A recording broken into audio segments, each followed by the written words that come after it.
कि ठाकुर जी रीझ हैं, ठाकुर जी आनंदित हों। भीष्म पितामह ने भगवान की स्तुति गाई और कहा कि आप मेरी मति रूपी पुत्री को स्वीकार करो। ठाकुर जी आनंदित हो गए और पितामह भीष्म की संपूर्ण स्तुति श्रवण करके ठाकुर जी आनंदित हुए। कालांतर में कुछ समय बाद उस बालक ने जन्म लिया जिसकी कल भगवान गर्भ में प्रवेश करके रक्षा किए, उसी का नाम परीक्षित हुआ।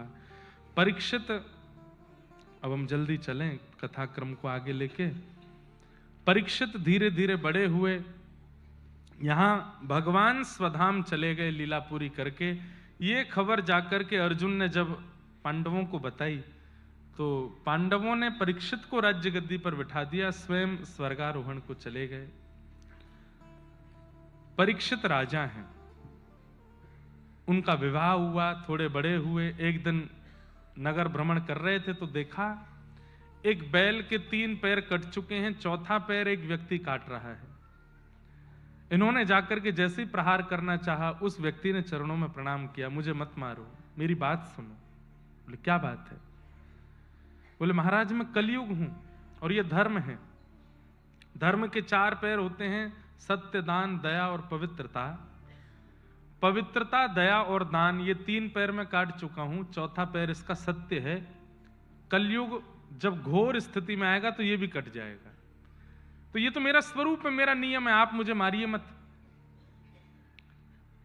परीक्षित राजा बोले मेरे नगर में कलयुग का प्रवेश में होने नहीं दूंगा, तुमको मैं छोड़ूंगा नहीं। बोले महाराज ये ब्रह्मा के द्वारा बनाया गया नियम है, मेरा आना आवश्यक है। अब मेरा युग प्रारंभ हो चुका है, भगवान के जाते ही द्वापर युग विश्राम हो गया था, अब मेरी बारी है और मैं तो आऊंगा। ये चोरी करना, चकारी करना, उल्टे सीधे काम करना, दूषित वस्तु के प्रति मन लगना, बंधुओं एक बात समझेंगे आप, व्यक्ति को सत्क्रियाएं डांट के, डपट के, प्रवचन करके उसको सिखानी पड़ती हैं, पर दूषित क्रिया अपने आप सीख जाता है। ये कलयुग का प्रभाव है। बचपन से बच्चे को घर में इतने अच्छे शिक्षा देते हैं माता पिता, इतने अच्छे से उसको आदर सत्कार देते हैं, बड़ों के पैर छुओ, ऐसा बोलो, ये नहीं बोलना, गंदी बात, ऐसा, ये सब सिखाते हैं। कुछ बच्चे उनमें से स्कूल जाते ही और जैसे ही वो थोड़े हायर क्लासेस में पहुंचते हैं, व्यसन आ जाता है उनमें, माता पिता से लड़ना शुरू कर देते हैं, गंदी भाषाएं बोलने लगते हैं। क्यों? बोले स्कूल का माहौल। अरे स्कूल तो वो केवल 6-7 घंटे के लिए जाता है, बाकी का समय तो वो घर पे ही रहता है। घर का स्वभाव उसको, जो वो 12 घंटे रहता है, 13-14 घंटे घर में उसका प्रभाव नहीं होता है। तो 6 घंटे के लिए दूषित बच्चों के बीच में जाता है, उसका प्रभाव बहुत जल्दी हो जाता है। क्यों? क्योंकि कलयुग है। कलयुग में बुरा सिखाना नहीं पड़ता, स्वाभाविक हो जाता है। अच्छा सिखाना पड़ता है, अच्छे के लिए बदलाव करना पड़ता है। इसलिए परीक्षित चिंतित हैं कि मैं कलयुग को आने नहीं दूंगा, लेकिन कलयुग ने कहा महाराज एक काम करो। बोले क्या? मुझे कुछ स्थान दे दो, मैं वहीं रहूंगा, सब जगह नहीं जाऊंगा। तो कलयुग को 5 स्थान दिए हैं। आश्चर्य की बात है, माया नगरी में हम लोग बैठे हैं, आज भी कलयुग 5 ही जगह है, लेकिन उसका प्रभाव सब जगह है। इसका मतलब यह है कि इन 5 में सबका प्रवेश है। द्यूतम पानम स्त्रियः सूना यत्रा धर्मश्चतुर्विध पुनश्च याचमानाय जात रूप मदात् प्रभु। द्यूतम पानम स्त्रियः सूना, पहले 4 स्थान दिए। सबसे पहला स्थान द्यूतम, जुआ, और कह लो पैसे का गलत प्रयोग, उसमें कलयुग का निवास होता है। जब धन को व्यक्ति गलत स्थिति के लिए और जुए में इस्तेमाल करता है, दांव पर लगाता है धन को, उसमें कलयुग निवास करता है। दूसरा स्थान है पानम, अपने मुख में, जिह्वा पर जो वस्तु धारण नहीं करनी चाहिए उसको धारण करना, चाहे वो पीने की हो, खाने की हो, कुछ भी हो, इन सब में कलयुग का निवास होता है। द्यूतम पानम स्त्रिय, पर स्त्री संग, पर पुरुष संग, उसमें कलयुग का निवास होता है। और चौथा स्थान बताया गया कलेश, लड़ाई झगड़ा, मार काट, इसमें कलयुग का निवास है। और 5वां स्थान दिया बिना मेहनत से कमाया गया धन, अनीति से कमाया गया धन। ये 5 स्थान कलयुग के हैं। जो व्यक्ति इन 5 से सतर्क है, उस व्यक्ति को यह प्रमाणित रूप से कहा जा सकता है कि वो द्वापर में, सतयुग में या त्रेता में है, उस पर वो कलयुग में नहीं है। कलयुग ब्रह्मांड में नहीं है, विचारों में है। अगर इन 5 भावों से आप बचे हैं तो आप पर कलयुग का प्रभाव नहीं होगा। पर दुर्भाग्य है, हम सब इन 5 में कहीं ना कहीं रत हैं, इसलिए कलयुग का प्रभाव है। द्योतम, जुआ नहीं खेलना। अभी आ रही है नए साल, इस अंग्रेजी नववर्ष पर लोग क्या नहीं करेंगे, सब कुछ कर देंगे। हमारे यहाँ लोग बाग कहते हैं कि भाई नव वर्ष आ रहा है, इस वर्ष जो भी किया सब कुछ ठीक करना है, नए साल पे कुछ नई शुरुआत करनी है। पर पढ़े लिखे लोग 31 की रात को जो पूरे 365 दिन किया वो सब कर देते हैं, और कितनी देर में, 11 से 12 के बीच में, 1 घंटा में सब हो जाता है उनका। नव वर्ष प्रारंभ हो रहा है। द्यूतम, जुआ नहीं खेलना। पानम, कहते हैं जीव पर सरस्वती विराजती है। हर किसी की जीव पर पूरे दिन में एक बार सरस्वती विराजमान होती है, ऐसी कहावत है। तो जिस आसन पर ठाकुर जी को बैठना है, सरस्वती को बैठना है, आप उसको इतना दूषित कैसे कर सकते हो? और पानम का मतलब मद्य आदि पान, ये तो है ही। जो लोग जिह्वा से गंदे शब्दों का उच्चारण करते हैं, उन पर भी कलयुग का प्रभाव होता है। कई लोग संसार में बिना गाली के बोलते ही नहीं है। हिंदी में देते हैं, अंग्रेजी में देते हैं, कोई भी बात हो जाए उनके मुंह से गाली ही निकलती है। पहले एक समय था कि हे भगवान ऐसे निकलता था, अब कुछ शॉकिंग होती है तो गाली देते हैं। ऐसे कितने विचित्र लोग हो गए। उसमें कलयुग का निवास है। पर स्त्री और पर पुरुष संग, इसमें कलयुग का घनघोर निवास है। और कलेश, लड़ाई झगड़ा।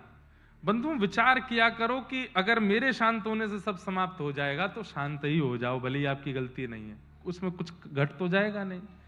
पर आजकल ईगो हमारा इतना ज्यादा हाई हो चुका है कि हम शांत नहीं रह सकते। हमारा लड़ना जरूर। इसने ये कह कैसे दिया, मुझसे ये बोल कैसे दिया, मेरे बारे में ये हो कैसे गया, और इसी चक्कर में ये कलेश होते हैं, लड़ाई झगड़े सब चलते हैं। उसने कह दिया, आप हो गए, नहीं हुए। हम लोग बड़े विचित्र हैं। कोई हमारे बारे में कुछ बोल दे तो हमको वो स्वीकार नहीं, और हम उस स्वीकृति ना होने पर उससे लड़ने पहुंच जाते हैं। नहीं कहना। हमें लोग इतना प्रेम देते हैं, इतना सब कुछ करते हैं, इसका मतलब ये नहीं कि कुछ गलत नहीं बोलते, बहुत बोलते हैं, बहुत कुछ बोलते हैं। पर सुनकर के उस पर अगर मैं रिएक्ट करने लगा तो मैं आध्यात्मिक कैसे माना जाऊं? ठाकुर जी की श्रेणी में मैं कैसे माना जाऊं? संसार का मुख है, उन्हें मुख मिला है, फ्रीडम ऑफ स्पीच है उनके पास, वो कुछ भी बोल सकते हैं। आपको सहना पड़ेगा। आप कलेश मत करो, अपनी तरफ से लड़ाई मत करो, शांत रहो। एक समय थकेगा, अपने आप शांत हो जाएगा। तो कलेश, इसमें कलयुग का निवास। और 5वां और सबसे खतरनाक स्थान है बिना मेहनत के कमाया गया धन। हर व्यक्ति जानता है मेरा परिश्रम कितना था और मुझे कितना प्राप्त हुआ। वैसे तो लड़ाई ज्यादातर इस बात की है कि परिश्रम ज्यादा कर रहे हैं, मिल कम रहा है। पर वर्क फ्रॉम होम हमने देखा है, ऑफिस अब आप फिजिकली ऑफिस जाते तो आप नहा रहे हो, धो रहे हो, तैयार हो रहे हो, और वर्क फ्रॉम होम में रजाई में से उठे, बाल काढ़े, आंखें साफ करी, जी बॉस, तैयार है। कहीं ना कहीं इसमें परिश्रम नहीं है ना। बच्चों की स्टडी फ्रॉम होम हो रहा था कुछ साल पहले, बच्चे कैसे पढ़ रहे थे सबको पता है। तो कहीं ना कहीं जब आप परिश्रम ना करके धन अर्जन करने की इच्छा रखते हैं, उसमें कलिकाल आता है। अब कई लोग मुझे बोलते हैं शेयर मार्केट के बारे में, उसके बारे में। आप मुझसे मत पूछो, खुद विचार करो, उसमें मेहनत हो रही है? जहां परिश्रम नहीं हो रहा, बौद्धिक परिश्रम, शारीरिक परिश्रम नहीं बन रहा और आप धन कमा रहे हैं, तो वो धन तो आ जाएगा, पर वो विकृत करेगा। एक समय आने पर आपकी और आपके आने वाले बच्चों की बुद्धि को विकृत करेगा। भगवान के यदुवंश के नाश का कारण ही केवल यही बना कि इतनी संपत्ति भगवान श्री कृष्ण की और पूरी सोने की नगरी द्वारिका यदुवंशियों को बिना परिश्रम के प्राप्त हो गई। तब ठाकुर जी ने विचार किया कि बिना परिश्रम के प्राप्त है, यही इनकी बुद्धि को विकृत करेगी, इसको नष्ट करना पड़ेगा। डुबा दिया द्वारिका में, समुद्र में द्वारिका को। इसलिए अनीति का जो धन होता है, अब पुलस्त ऋषि के खानदान में जन्मा है रावण, ब्राह्मण कुल में जन्मा है, सारस्वत ब्राह्मण है, फिर भी राम जी से इतना विद्वेष क्यों? अनीति का धन घर में जब आता है तो सर्वगुण होने के बाद भी बुद्धि विकृत हो जाती है। घर में तप अनुष्ठान ब्राह्मणों के आने के बाद भी बुद्धि विकृत हो जाती है। इसलिए बिना मेहनत का धन रखना ही नहीं है। ये 5 स्थान कलयुग को प्रदान किए।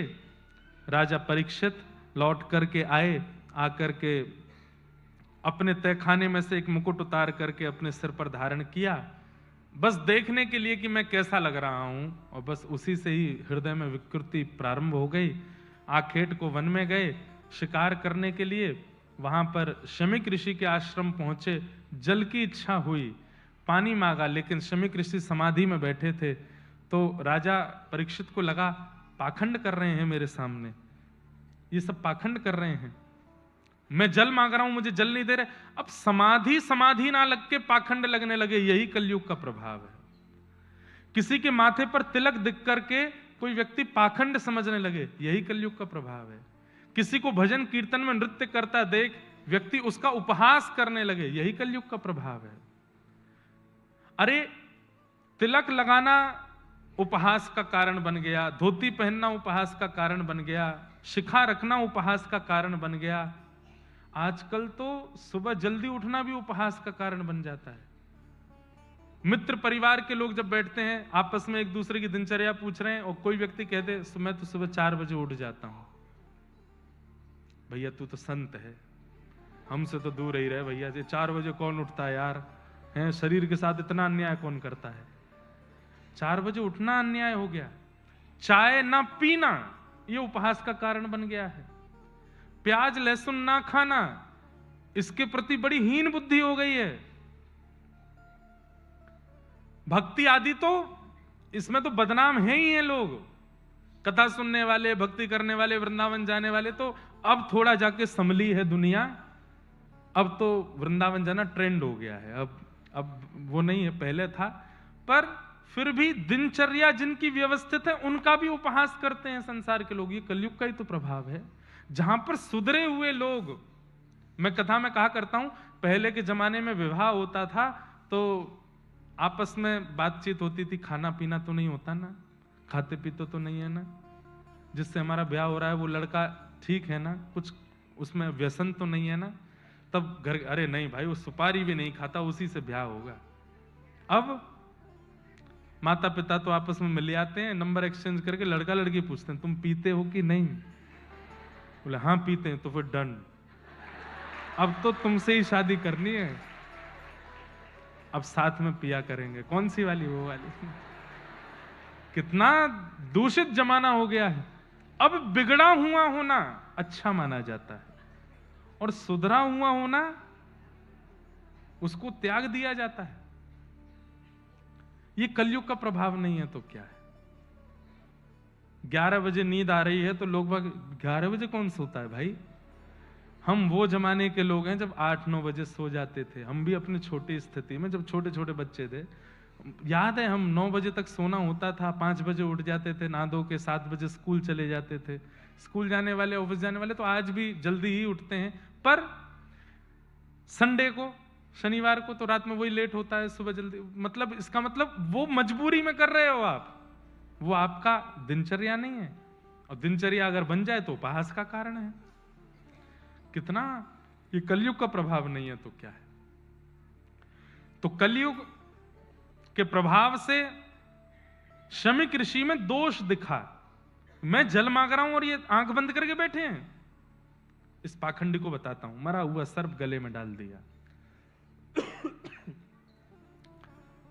शमीक ऋषि तो तब भी समाधि में बैठे रहे, उनके पुत्र ने यह दृश्य देखा और शाप दे दिया, मेरे पिता की समाधि का उपहास किया, मैं शाप देता हूं राजा परीक्षित को, 7 दिन में तक्षक सर्प डसेगा और इनकी मृत्यु हो जाएगी।